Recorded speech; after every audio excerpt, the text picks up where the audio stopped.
Whenever you're ready. We are recording now another episode of No More Nonversations, and I've got Judith Norman joining me this evening. How are you, Judith? I am well. Thank you so much, Michael, for having me. My pleasure. My pleasure. I'm super excited to talk to you about what you're doing. Watch Start TV is your business, correct? Actually, it's Start TV. Watch Start TV is our Instagram handle, but we are called Start TV. Start TV, okay, is the organization. And from what I've gathered, it's all about telling stories about women in the industries out there, just making the most of what they can and breaking barriers. And it's all really exciting stuff. Is that accurate, or do you want to add a little bit to that? I'll add a little bit to it. Basically, Start TV, Start TV is a multimedia company, and we are dedicated to sharing stories about the entrepreneurial journeys of women who look like me.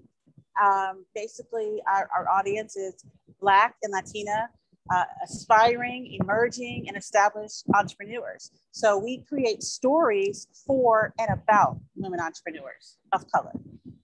Stories about entrepreneurs of color. And that is so amazing, because we're in this really interesting time in America where a lot of minorities are just getting more of the spotlight, and all of America wants to hear more of their stories. And because for so long there hasn't been a spotlight, or anybody maybe not caring enough about minority women in these spaces. So that's really exciting that you're doing this. Is this something that you've always known you wanted to do, or is this something that you just came upon recently? Well, just to kind of tack on to what you just said about the growing number of Blacks and Latinos and people of color in business. Maybe your audience does not know, I don't know, but Black women are the fastest growing segment of entrepreneurs overall in the United States, followed by Latinas. So why do I do this? What's my why? My why, I do have a background. I'm a serial entrepreneur. I've been telling stories visually for quite some time.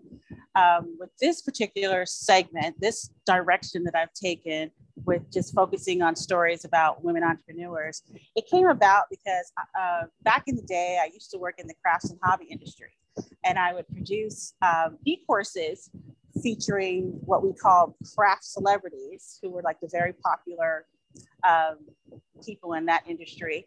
And so I would produce these classes, and one of the component of the class was we would have a live chat with this particular person. And so I was always thinking, okay, well, they're going to want to know about the class, you know, the project, maybe they made a mistake, something, whatever. But let me tell you, we would get on these calls, these live chats, and all they wanted to talk about was how did the craft celebrity get started in business and how they can do it themselves. And so I said to myself, okay, well, I'll be honest. I used to get kind of ticked off. I would be behind the screen like, are you serious? Are you really serious? Ask a question about this project. But because I'm like, I put all of my energy into like coming up with any kind of way to answer any question about the project. But all they want to talk about was, how do I get started? You know, I have this idea, and how do I get my idea into a business? So finally I said, you know what? I'm going to stop getting mad, and I'm going to start getting some money, because clearly they're telling me what they want. And as it relates to, so I kind of came up with the idea, okay, I'm going to create a platform, a video platform, where I will focus on sharing stories about these fearless, just go-getter women who have turned their passions into bank, basically. So, you know, it's been an interesting journey, as every business. And so the ones who showed up for me were Black and Latina. And I realized the situation is because they're looking for representation, they're looking for affirmation. So I said, okay, because typically when we see like stories about, you know, people of color in mainstream media, it's usually because it's, you know, some incident happened. So they want to just, you know, make it seem like oh, we're behind you. You know, it's like a token type of thing, but it's never consistent. And so my goal would start to be is to create a platform where there is consistent storytelling that focuses and features, you know, Black and Latino women entrepreneurs, their grit, their style, you know, their hustle, how they overcome, their joy, because every story doesn't have to be trauma-based, their joy. It's just like, you know what, this is like a gift. This is my gift to you, because stories inspire, you know, stories motivate. So that person, I mean, even for me as an entrepreneur, like I always tell people, you know, whenever it gets so crazy and I'm like, I'm done. I don't want to do this anymore. Like I have a go-to autobiographical movie. You're gonna laugh. It's Coal Miner's Daughter, the Loretta Lynn story. And I'm like, if Loretta Lynn can get out of Butcher's Holler, I can figure out my problem. Okay, that's awesome. So I want to create content that inspires and informs and empowers Black and Latino women to go forth and pursue their dreams of entrepreneurship. Okay, that's really cool. Okay, so you said a lot there that I want to touch on. Number one, I believe I knew that Black women were the fastest growing segment as far as like college degrees are concerned, but I didn't know that Black and Latino women are leading the way with the fastest growing number of entrepreneurs. That's really interesting as well. Overall. Okay. Wow. And is that, absolutely. Is that like within the last, obviously that's current information. So that's the important part. And that brings up so many questions for me. I guess, like you said, a lot of it is anecdotal or were used as token stories, and then the focus kind of goes elsewhere again.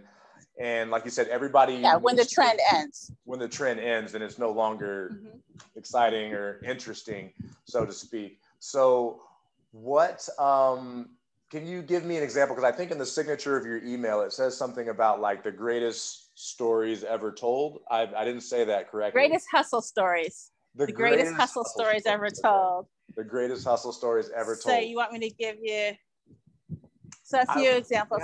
Yeah. Maybe, so let's see. One of the great things that I like to do is discovery. So because a lot of times, often again, going to mainstream media, we'll see the same faces over and over again as representation of the Black female boss. So I love discovering people. I mean, we've done stories. Let me see. We've done we just did a series in Detroit, which we're going to be releasing. It's called One Thing. And we asked like some women entrepreneurs to discuss one thing about a certain topic. Like, for example, one thing they know about being unstoppable, one thing they know about it's not just the money, one thing they know about creating your own life. So let's see, in that series, which is coming up soon, we had a young African-American lady. She is a comedian and also a model. And she decided she wanted to do a movie. And so she raised the money via I think it was like GoFundMe or Kickstarter campaign. And she produced her very own movie. So she was unstoppable. She didn't let anyone tell her, no, you can't do it. You're too this, you're too that, or whatever. Another lady in the series, she has her own coffee brand. And she during the pandemic, started in the pandemic, her goal was to have a coffee shop. But then, of course, COVID came.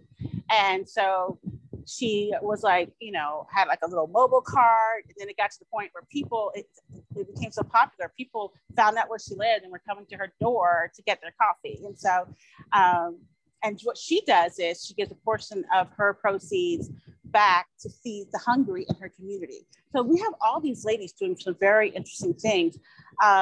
We have, let me think. There's just so many stories. Of course, if you go to starttv.net, you can watch some of our stories because I'm going blank right now. But that's where you can go and see a few stories. Starttv.net. Got it. I intentionally seek out women entrepreneurs who are doing something against the grain. Like, I'm not really interested in yet another hair weave company. I'm looking for interesting backstories, what's interesting whys, as you would say, interesting categories. So it's quite interesting. Like, yeah. So like I said, go to starttv.net and watch some of our stories, especially starting next week, because we're going to be releasing some new content. But yeah.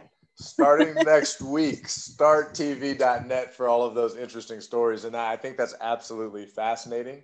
Oh, go ahead. Well, they can go now. They can go now. Some great stories. They can have some great stories on there now. So, but we'll have some more starting next week. New content next week. Got it. Yes. Got it. And that's so awesome because, like you said, not all stories about minorities and Black women has to start with trauma. It doesn't have to be that. That is a lot more than who we are, or who you are. I can't even say we because I'm not a woman, but how you are as a woman of color. And that's so exciting to hear that it's not just about that. It's not all about pulling yourself up and just being from this really dark, dank place. It's much more than that. And also it's more than just the trendy things. It's not just hair and nails. We're so much more than that. You're so much more than that. So I have to tell you, I'm sorry to interrupt you. I have to tell you, we have, what you said, it's not just trauma based. We actually have a very fun series coming out called What's in Her Purse. And we asked some women entrepreneurs to kind of like share what's in their purse, but they share more than what's in their purse. They kind of share like some fun stuff, because the goal was to have fun. Like I said, everything doesn't have to be trauma based. Mm-hmm. It's about the entrepreneurial lifestyle, the experience. So we said, let's have some fun. Let's find out what these women carry in their purse, because, as a woman entrepreneur on the go, you always have to be prepared. And let me tell you, it's wild. It's fun. And we're going to be releasing that at the end of August. That's exciting. Yeah. So let me ask you this. Mm-hmm. As a woman entrepreneur, what is in your purse right now, Judith? You don't want to know. I do want to know. Everyone wants to know. Okay, I can tell you. So what's in my purse right now? My car registration, and that's because most people don't carry their car registration, but I've gotten a few tickets, and they're always like, "You're supposed to carry that with you." I'm like, "Well, isn't it all digital now?" So I always make sure now, after a few tickets, I have my car registration papers. A few tickets. I'm not an outlaw though. Okay, so my car registration, of course, my wallet. I carry 2 pens. There's nothing more to me. It's like, how can you be without a pen? Like you go somewhere and they're like, "Oh, can you sign this?" No, I carry 2 pens. I carry a lipstick. I carry, unfortunately, a lot of change, loose change. It's just like in the bottom, because if I get loose change, I just dump it in there. And I carry, my mother gave me like this little medallion, and it's like an angel, and it says, "Always keep this in your purse as you travel, so you'll be safe as you travel." So I always keep that. And of course, my phone. And I have a hidden $10 bill. It's not, well, you'll never see me, so. Hidden first and whatnot. Yeah, you're supposed to have like a hidden, some people have a secret 20. I have a hidden a 10, just in case, like, it's like you need gas and you don't have any cash on you. I don't know. It's for emergencies. Okay. So that's what's in my purse. Okay, that makes sense. Okay, I mean, absolutely having 2 pens, because there's nothing more annoying than not having a pen handy. I mean, you could use a notepad, I suppose, on your phone, but there's something about a pen. No, when people want you to sign something. Oh, excuse me. Or if you're in church and you have to fill out something, yeah. That's what it's for. That's true. That's okay. That's fair. That's fair. And don't think you're going to borrow my pen and not give it back to me. I make sure I get my pens back. All right. Well, on that note, I need to know if you have a special brand of pen that you're fond of. No, Simple Bic. Simple Bic pen. Yeah. I will say Bics are reliable. You can rely on Bics for like years and years. I'm partial to the zebra pen. I've really liked the fine point as of late. Oh, okay. I want to try that out. But the tool is also nice too. It has a good weight ratio to it. So if you like a pen with a little more weight to it, maybe the tool is a fancy. Good one. Fancy. Indeed. Yeah. I like the details. I like the details. And it makes sense to have like a hidden 10 or a hidden 20 just in case. So I'm assuming that's completely off limits, right? It's not just what's easy. You're supposed to forget about it. You put it somewhere, like tuck it into one of those little interior pockets, and you're supposed to just forget about it. Okay. And trust me, it works. It's like, you never know. Okay. You never know. Okay, that makes a lot of sense. I'm gonna probably think about doing that now.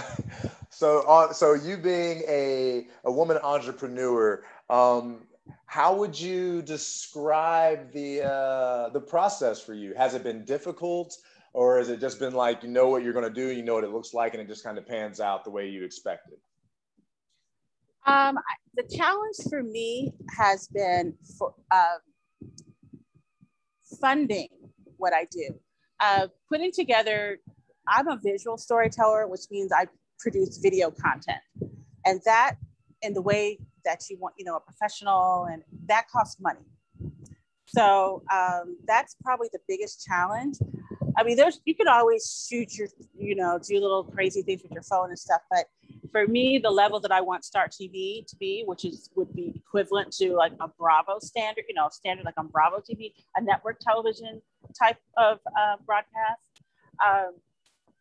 That kind of content costs money. In terms of vision, I've always been clear about my vision, but sometimes the steps to get there can be kind of a winding road, because you may think, because there's so many things you have to depend on. I have to depend on somebody, saying, yes, I'll be in your video. Like I always joke, somebody asked me, oh, what'd you do this weekend? And I'm like, typing, will you be in my video? Send. Will you be in my video? Send. Because I'm sending like 200 emails to 200 women to get 5 people to be in a video series. You know what I mean? So my vision is clear. Sometimes getting to where I want to be can take a few steps, maybe forward, maybe backwards, maybe sideways. But I'm always focused on my goal. So I have a great team. I don't do this alone. I have a great team behind me, and I'm looking to even grow my team. So it's a process. Another thing about Start TV, what I wanted to do when I created it was to provide people with authenticity about this entrepreneurial life.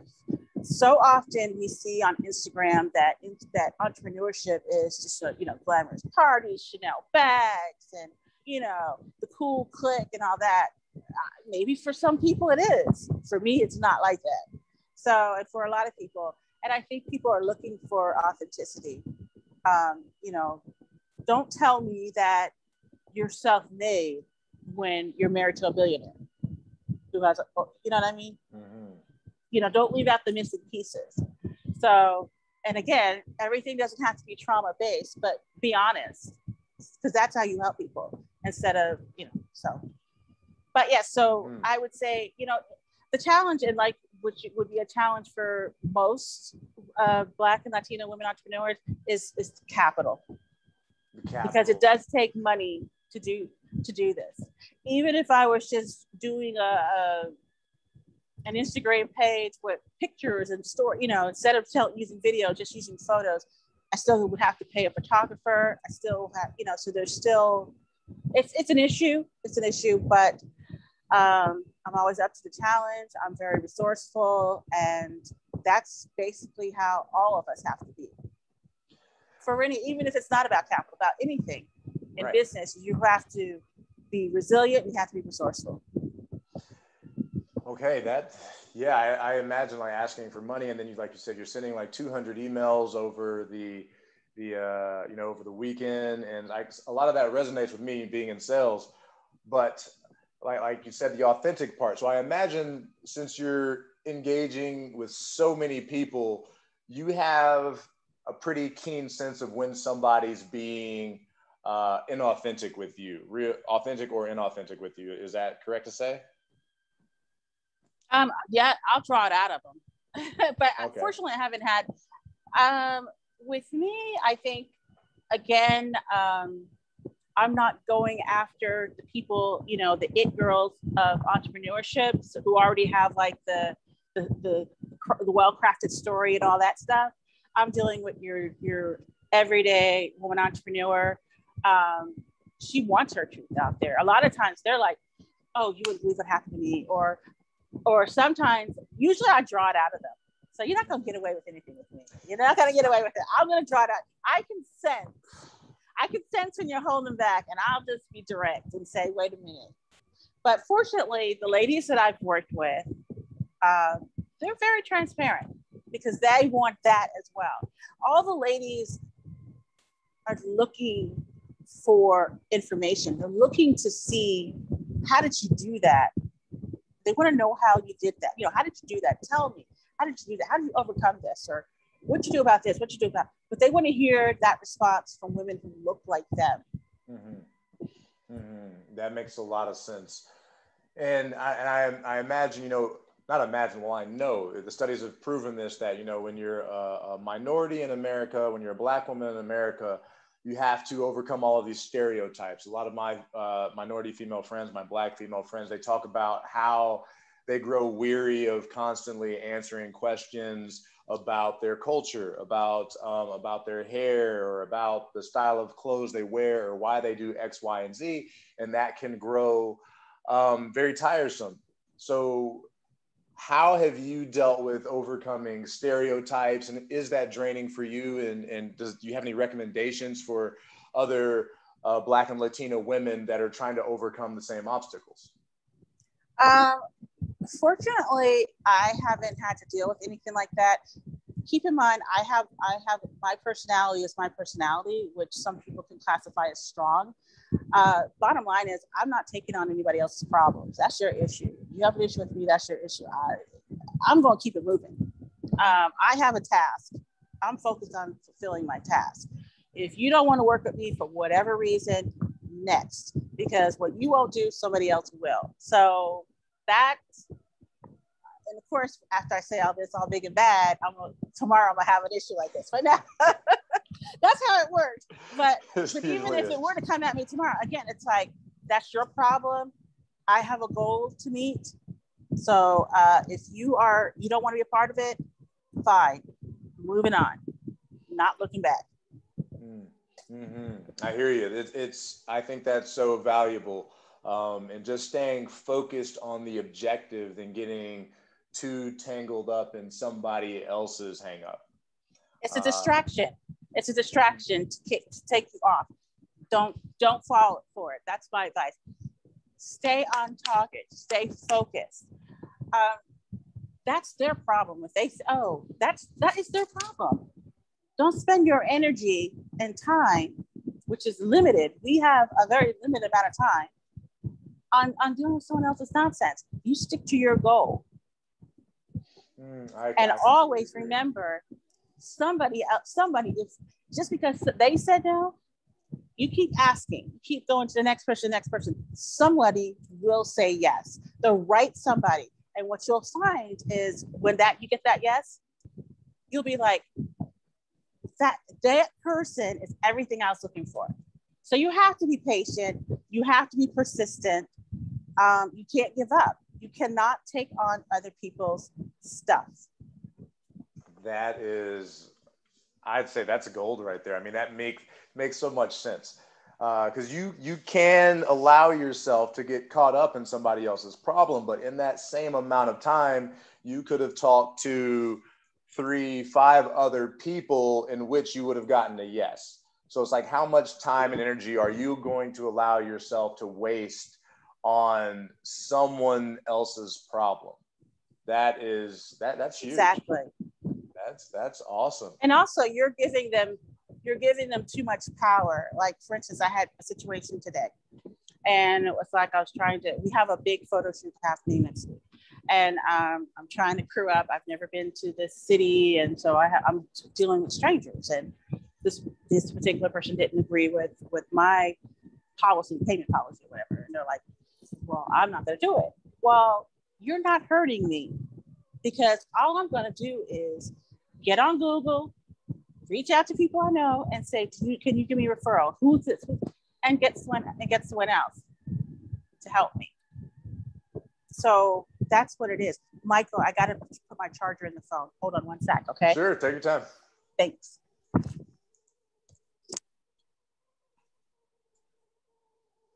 Do, do, do, do, do, do, do. And this is the intermission for no more conversations.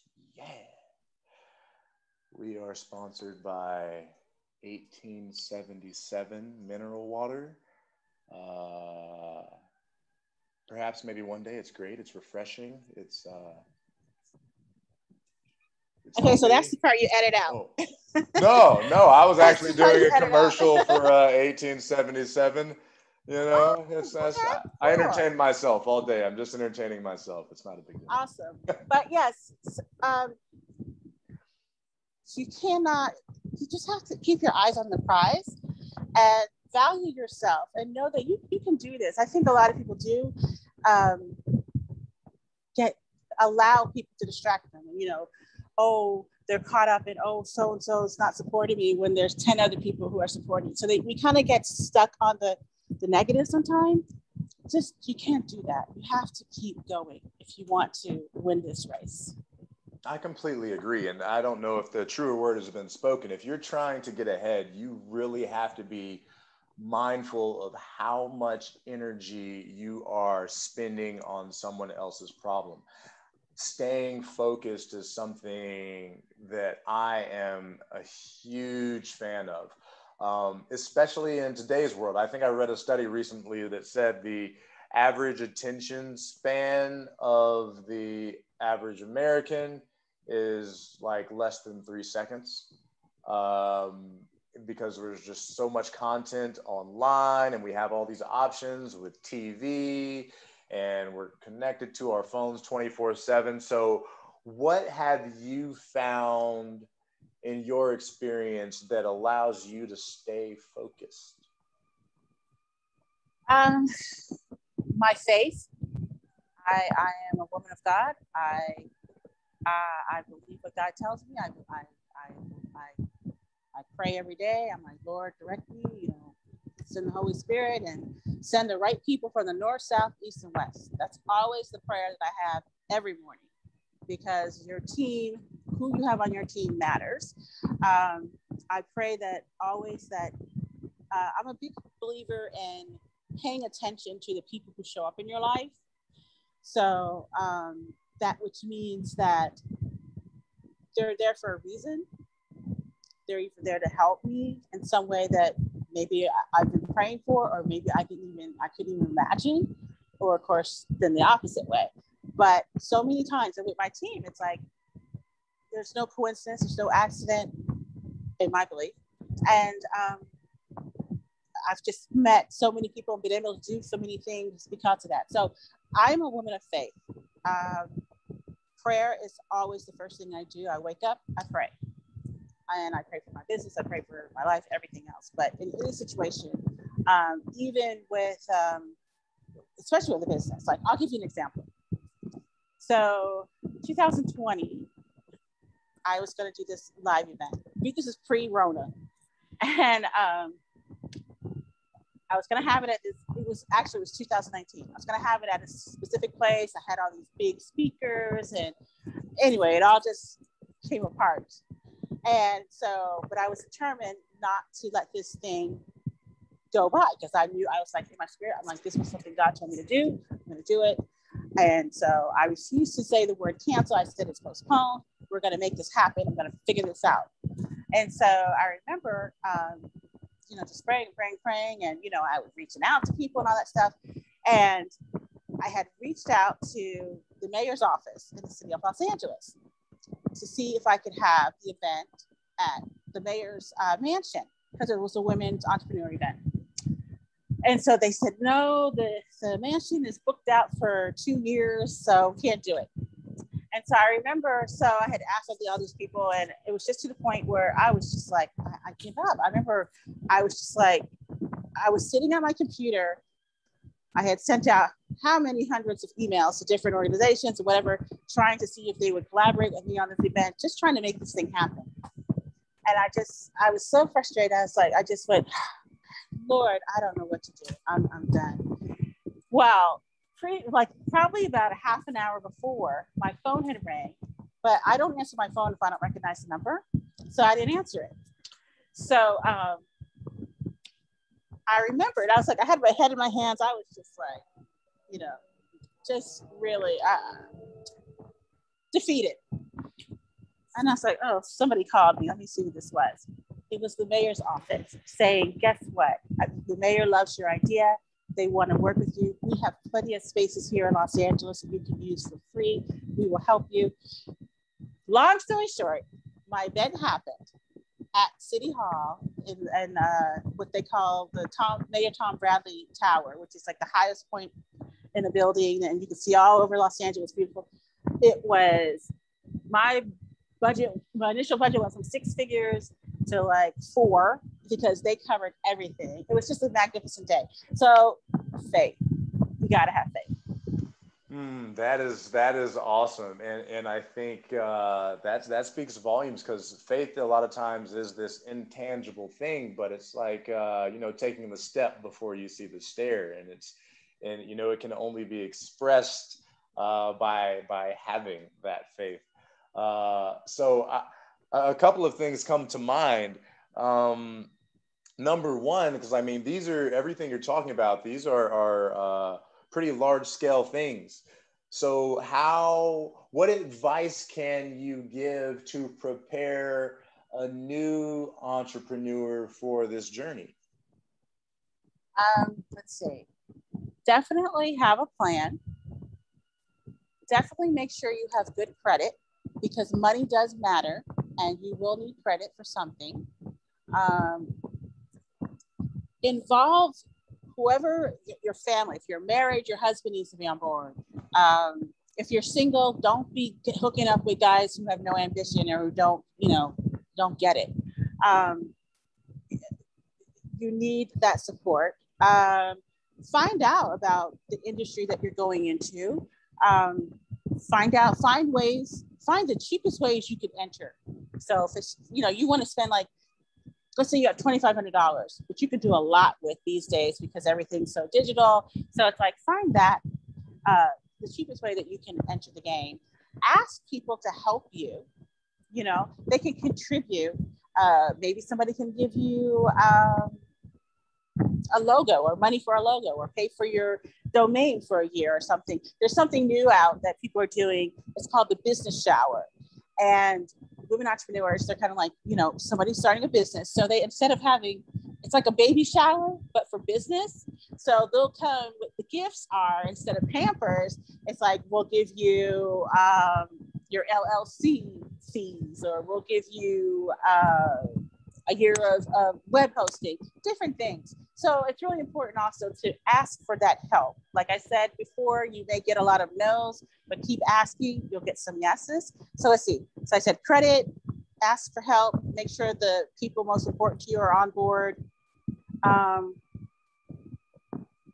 Let's see, be proactive. Nobody's going to be coming to you, knocking on your door. Hey, I heard you have this business idea.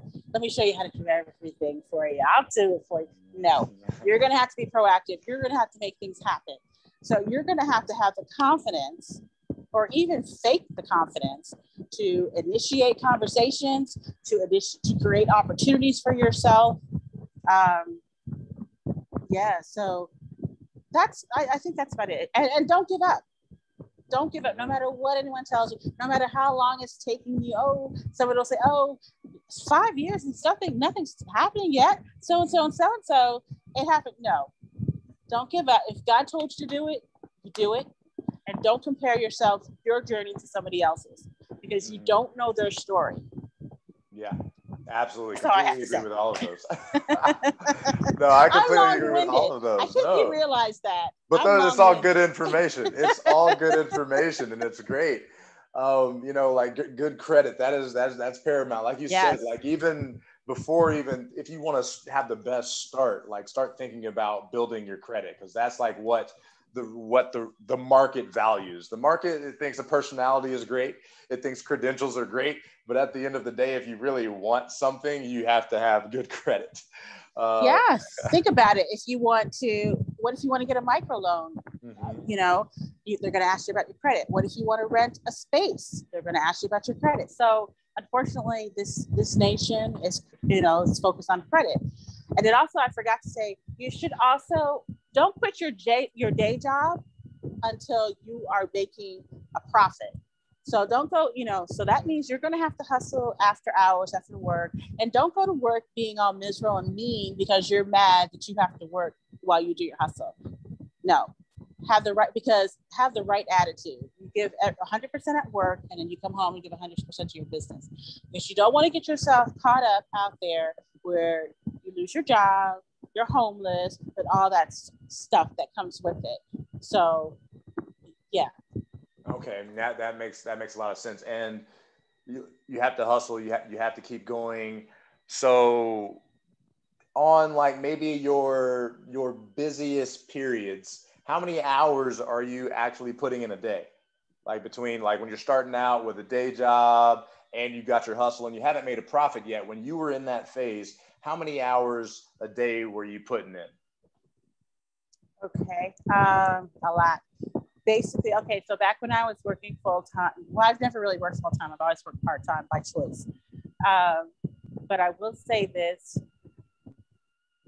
I always set myself up so that my job would be like during my downtime. Like, you know how they say you have like your peak hours where you get like a lot of things done, and then you have like those other hours. So I always kept like my peak hours for my day hours to myself for my business. And then my peak hours, I'd go in and just do my job. But I would say, 7.5 hours at work, and probably, unfortunately, and I don't recommend this, 10 hours. Does that make sense? Yeah, 10 hours sitting around on the computer doing my stuff, because when I started online, it was like, there's that whole learning curve. Everybody was learning. And then, of course, the whole video aspect and producing, and it can take a lot of energy. Right now, like I said, I'm doing a photo shoot in Atlanta on Monday. I have literally spent, basically, it's like from the time I get up to probably about 7 o'clock at night, nonstop hustling on the phones, trying to coordinate all this stuff, to the point where I have to basically say to people, I'm going offline now. That's it. I'll talk to you in the morning. One thing about this, I will say, and it goes back to advice for people starting. I forgot this, and it's probably the most important. Take care of your health. Do not work yourself to death. All these things that I should not be getting up, going on the computer and working until nonstop until 7. That's not healthy. And I need to work on that. You need to take care of your health. There's a lot of issues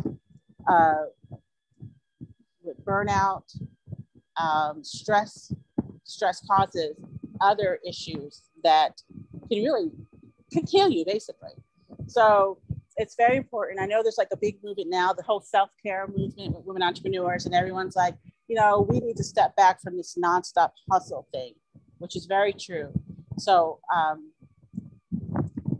I think, and also, you know what? You don't need to work that many hours. A lot of times it's like you're creating this stress for yourself because you're trying to force something to happen. Where if you just kind of like said, okay, I'm gonna put my feelers out here, and I'm gonna step back and wait to see what comes to me. So take care of your health, truly. That's all you really have. So take care of your health. Figure out a schedule that works for you. If you're working a full-time job, maybe you come home, maybe you wake up a little earlier, put in maybe 2 hours or so, or an hour or so, responding to emails. That's simple. When you come on your lunch break, you can do, some follow-ups or whatever, do something towards your project. And then when you come home after dinner, spending some time with your family, maybe spend a couple more hours. You have to figure out what works for you, but do it to a point where you are not killing yourself and where you have a life. You need to have a life. You have important people in your life, you need to give them time as well. So don't let a business be all consuming. That's all I have to say. We make all of these mistakes. So these are all mistakes that I've made. So I'm saving somebody who's watching. Hopefully I'm saving them and making them think about this. And it's like, what's yours is going to be yours if you're willing to work for it. You do not have to kill yourself to get there. And you don't have to give up a life where, you're just so focused on a business and you're 40 years old and you wake up and it's like, oh, I have no friends. I have no hobbies. I have no, have a well-rounded life. I remember I went to a class with a very successful television producer, female television producer. And we was pretty much all women in the class. So she said, you know what? I just want to talk to you guys from the heart. She's like, I want to tell you ladies, get a life. Make sure you go out and date. Get yourself a husband. Have some kids. This is not everything. And so that's what I would say to them. Make sure you have a life and protect your health. Agreed. Health is really the only thing you have at the end of the day. And you're trying to protect these potential entrepreneurs and current entrepreneurs from making the same mistakes that you've made. But I don't know if I would call them mistakes yet, because it almost seems like would you say that those were to a degree necessary components of your journey? Absolutely. It's not fun while you're going through it, but you got to learn the lesson, and you're always going to be learning lessons. But no, it's not fun while you go through it. And since I've gone through it, like I said, with me sharing this, I can maybe prevent someone else from doing what I did. No matter, you can start out well-funded and have everyone supporting you and all that, you're still going to get some lessons. So don't think this is going to be easy. You just take the lesson. You don't let the lesson kill you. You don't let the situation, the circumstance kill you or defeat you.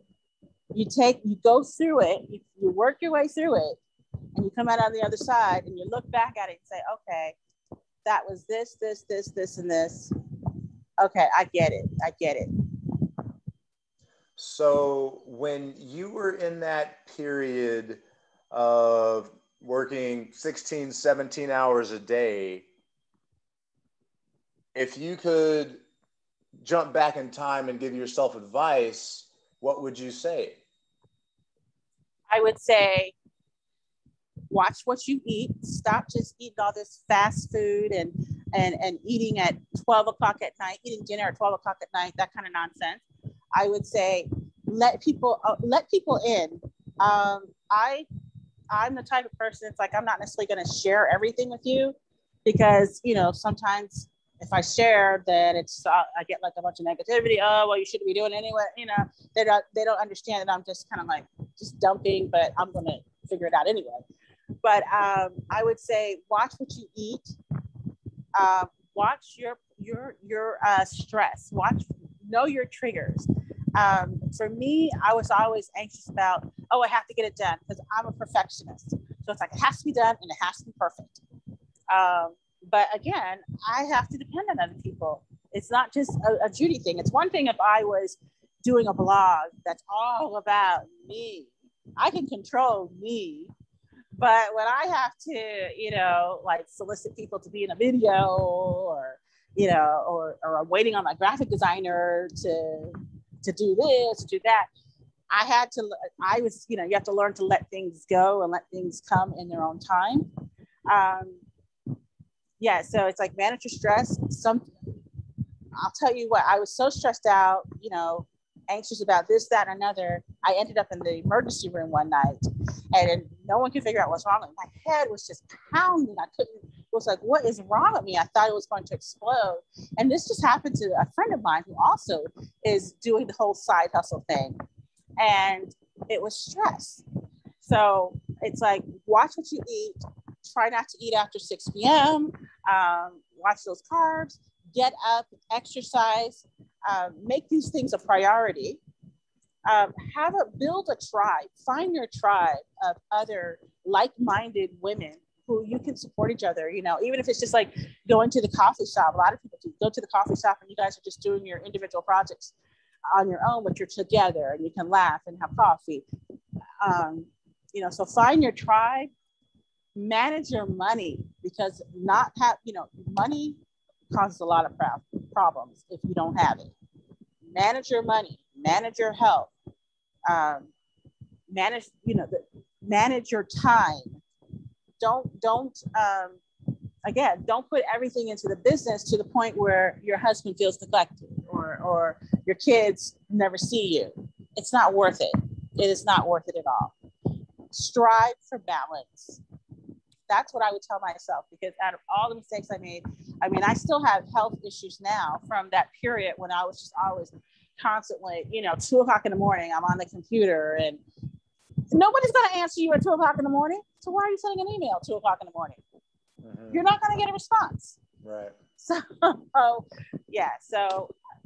just be mindful. Mind your health, mind your money, mind your family, mind your home, keep your house clean, and mind your manners. Mind how you interact with people too. That makes so much sense, because I think there are a lot of people who have a baseline of chaos, like they just have these chaotic lifestyles, but they're working, and they're working because they haven't added that that necessary variable that's important to them, being like maybe entrepreneurship, and all of a sudden they're just like, okay, I want to pursue this project, and they're just continuing with this chaotic lifestyle, not making any changes, and then adding this important variable to them, and it's just a recipe for disaster. So that makes so much sense, and that's going to filter into your relationships and the people that you're engaging with, and you're not even going to realize sometimes that you're stressed and you're frustrated and you're giving out so much negativity, and you're wondering why you're getting it back so frequently, because exactly. You can't even see it. Exactly.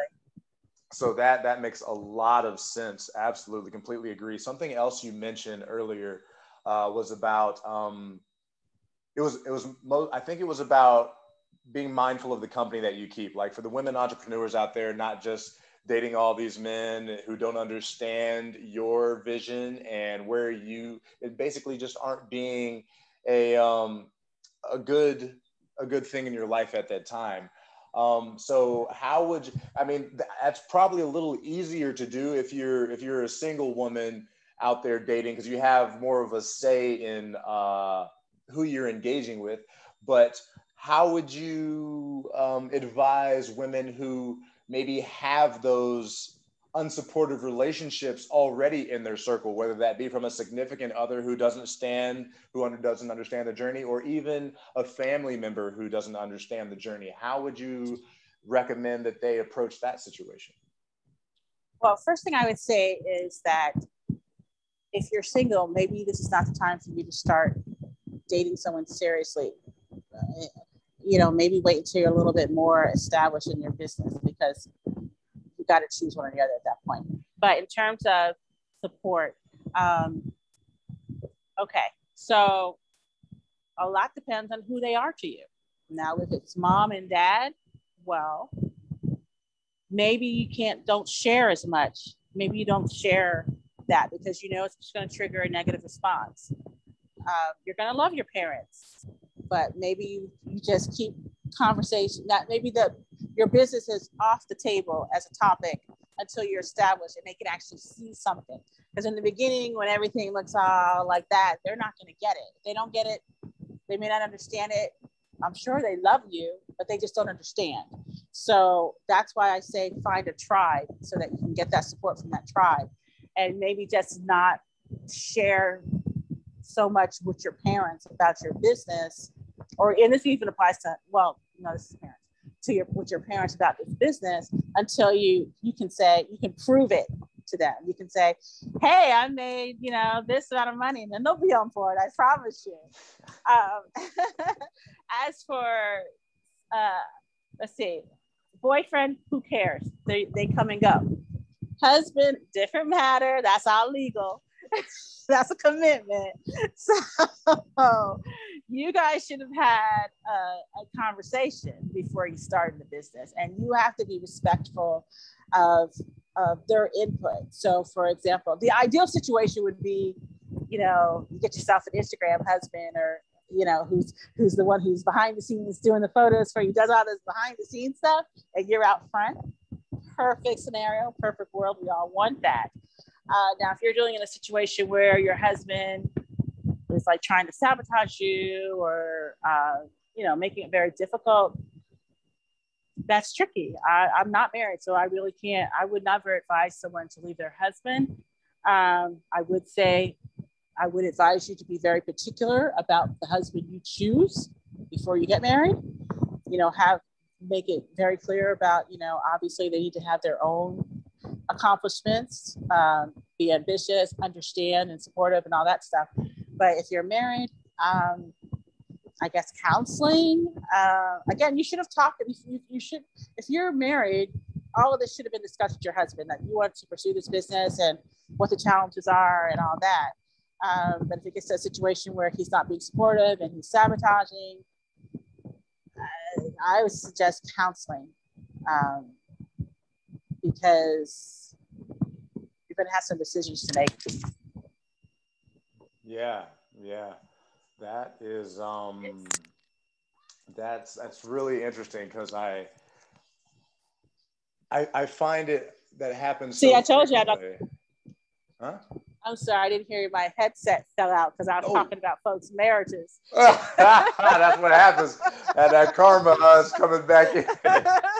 So I don't know anything about marriage stuff. Y'all go talk to the pastor. Go talk to the pastor about that. We'll leave that alone. Yeah. But it makes so much sense. It's like just being really understanding who is in your circle and what their position is for you. Because I think a lot of times when people aren't supportive of your position, it doesn't mean that they are being negative or they're necessarily trying to sabotage. It's just not something that a journey that they've taken, and they're not familiar with it. But there are those two. They've never seen it before. They've never seen it before. So in their mind, that's a dangerous thing. It's not comfortable. It's unsafe. They've never seen it before. So they're attempting to protect you from doing something that could be detrimental. Yes. But so it's there like, it is. That was, but I think that's really key what you said, and just being mindful about how much information you're sharing with them. It doesn't mean you love them any less, but it does mean that you taper back on the how and the when and the what's you're sharing with them. That makes a lot of sense. And another tricky thing is I've talked to a lot of women entrepreneurs. There's another side to this too. It's when you become successful. And a lot of women, like there's a woman I know, and she was a co-founder of a multi-million-dollar beauty brand. They built this brand in a year. It's in all the major stores and whatnot. And she had an article in Forbes, and, you know, talking about how she did this, and it's a multi-million-dollar brand now.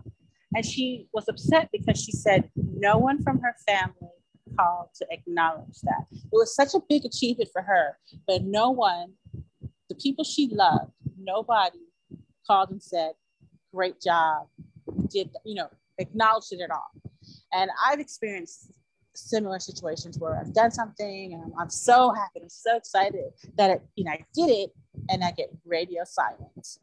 So that's something you have to, again, that's why you want to find your tribe of like-minded people who want to see you succeed. You're all growing together, because everyone can't handle it. Even that, if you look at it this way, it's the whole going after your dream, saying whether you fail or win, just you taking that first step to do something can intimidate so many people because they may not have that same courage. So it's tricky. It's very, very tricky. You just have to be mindful in what you share. You don't need to be bragging either. And you're going to have to really learn to encourage yourself at the end of the day. You're going to have to know how to do that. That's an important point there, because I think that happens a lot. Just not getting that validation you want from the people around you. Mm-hmm. And that's a concept that I've been talking about with a few of my friends about, like, validation and its role in the individual's journey.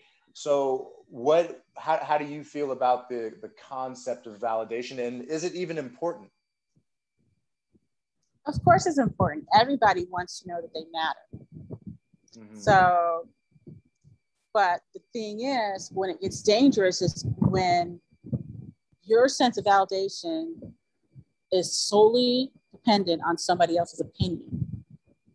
You have to, and it's a struggle everyone has.